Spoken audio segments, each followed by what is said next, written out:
North Carolina Black History. Meet the McKoy Twins. Millie and Christina, the Carolina Twins, was born in Whiteville, North Carolina on July 11, 1851, to Jacob and Monimia McKoy, who were enslaved by the blacksmith Jabez McKay. The McKay farm was near the town of Whiteville. Prior to the sisters' birth, their mother had given birth to 7 other children, 5 boys and 2 girls, all of ordinary size and form. The twins were conjoined at the lower spine and stood at an approximately 90-degree angle to each other. The twins were first sold at 10 months of age to South Carolinian John C. Purvis. Purvis and McKay reached an agreement where Purvis exhibited the girls for pay and then paid a percentage to McKay. 14 months after the original sale, they were sold to a showman, Bower, who had the backing of a wealthy merchant named Joseph Pearson Smith. Bower first exhibited the twins at North Carolina's first state fair, held in 1853. They were called a freak of nature. The North Carolina State Fair was a success for Bower and the Carolina Twins. However, Bower's fortune changed over the next few months. Bower was conned by a Texas adventurer who offered land worth an estimated $45,000 as a purchase price for the twins. Bower sent the twins on to Texas and then waited several days for the deeds before realizing that he had been swindled.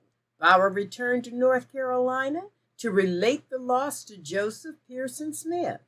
Since Bower was left destitute, Smith was given the promissory note and was now the owner of the Carolina Twins.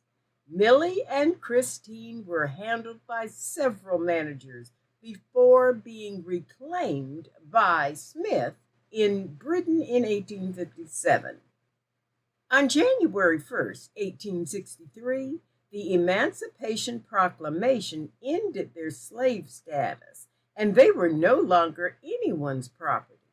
Before their emancipation, the girls had been showcased in free shows and fairs across several United States cities and Montreal, Canada.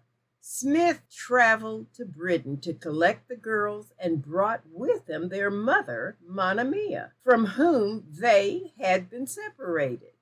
He and his wife provided the twins with an education and taught them to speak 5 languages: dance, play music, and sing. During their time in Britain, they met Queen Victoria.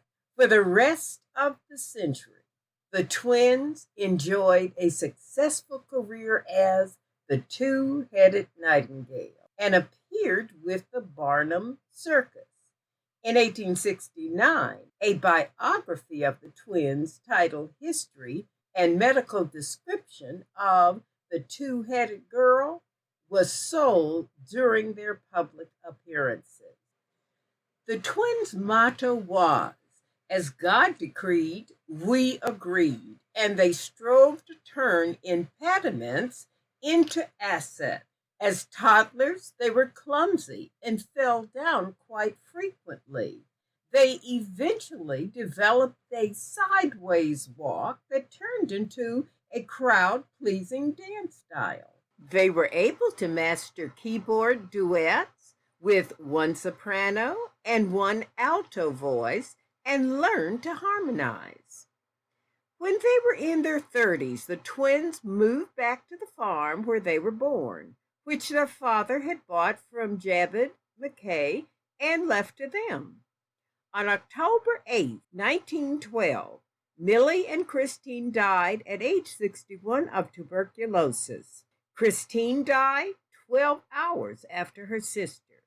They were buried in unmarked graves, but in 1969 they were moved to a cemetery in Whiteville. Engraved on their tombstone were the words, "A soul with two thoughts, two hearts that beat as one."